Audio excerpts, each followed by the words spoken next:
Today's video is sponsored by Lazarus Baraza, a true patriot and a Kenyan nationalist at heart.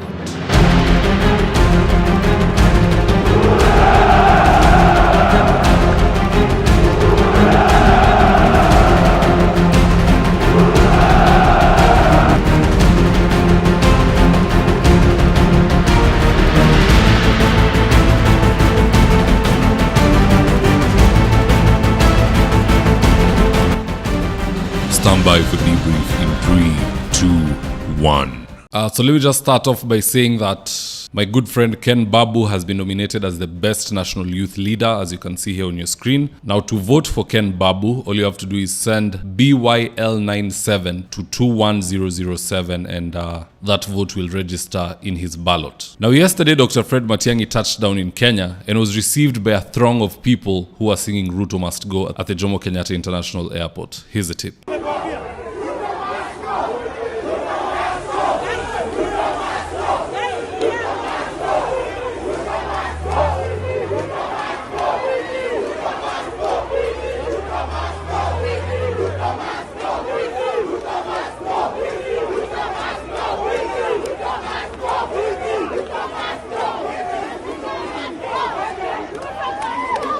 Now, in this video, I want us to look into why Matiangi's campaign has lost mojo and also what he can do to get back on track, because it's not too late. And with no further ado, let's get after it. Now, the first blunder that is hurting Matiangi's campaign is this nomad habit of constantly moving. You are in and out of the country every other day. Now, there is no excitement when Matiangi returns to the country. You can only return once, not twice, not thrice. Let me give you a prime example. Christians are waiting for the return of Jesus Christ, who is their Lord and Savior. Mine too, by the way. Now, can you imagine if Jesus returns in the year 2025, August, and after he has returned, he says, wait, I did not hand over one or two things to Angel Michael. Let me go back to heaven. Then he goes and does the handover. He comes back on Christmas. After he has come back, there is another issue. He has gone back to heaven. Then he comes back. Will people be waiting for the return of Jesus Christ the way they've been waiting for it? The answer will be no, because he's constantly coming and going. And that's the blunder Matiangi is making. You keep entering the country, being received. In fact, the people receiving Matiangi at Jkia, those who are not family members or close friends, are just jokers and time wasters. Unless they've been paid, in which case, well and good, kazi ni kazi. So to Dr. Fred Matiangi, you claim you have done the handover. Stay in Kenya. Ukitoka inje tena,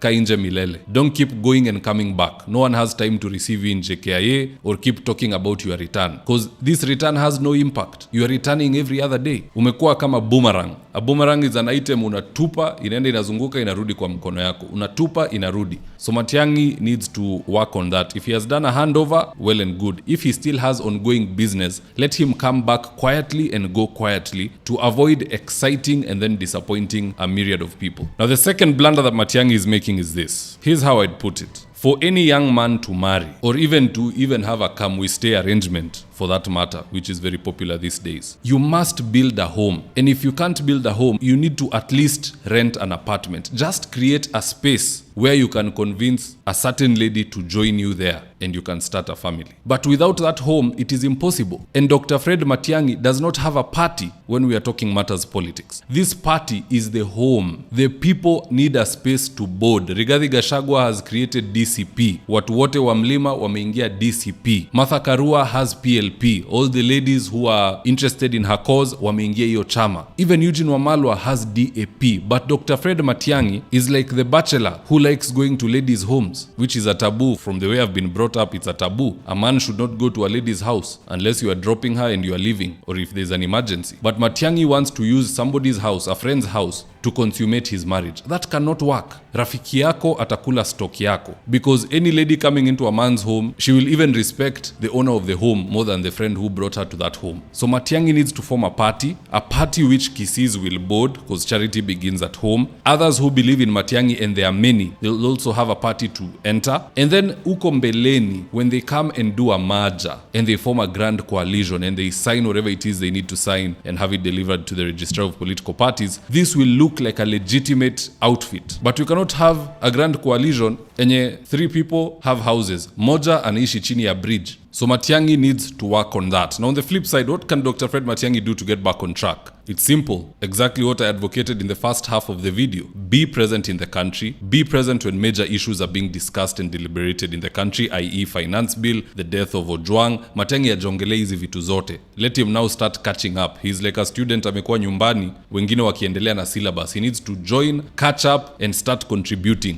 moving forward. On top of that, just form a party. Don't look like a political orphan. Without a party, people have nothing to board. And even if you buy a party, this party was owned by somebody prior to you. So you don't even look like your own man. It doesn't work, Dr. Fred Matiangi. Get yourself a party and you'll do very well. The good thing is, saizi ni mapema. It is very early, but we shouldn't be making mistakes early. We should be doing the right thing early. But anywho, that's just my take on Dr. Fred. Maybe I'm being too harsh. Maybe I'm telling him the truth. I don't know how you'll perceive it. Just drop me your own comments in the comment section below and I'll do my best to read them and to give you a response. And in the event you're here for the first time, please go on and hit the subscribe button. And if you're watching for a different platform, just head on over to YouTube, search for David Wafula. Hit the subscribe button. You're going to be getting a ton of content of this nature. If politics is something you're passionate about, this is definitely the one channel that you really need to subscribe to.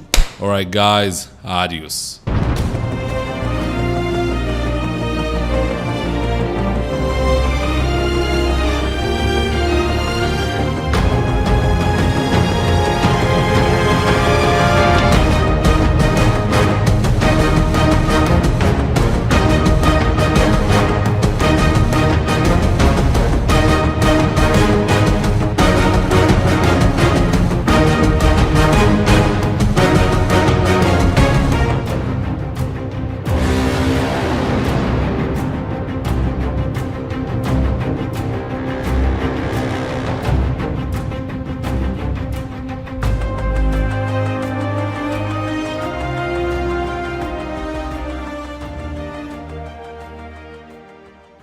Thank you for choosing David Wafula as your primary news platform. We put countless hours in research, recording, and editing. By showing up each and every day to watch our videos, you encourage us to generate more videos for the viewers.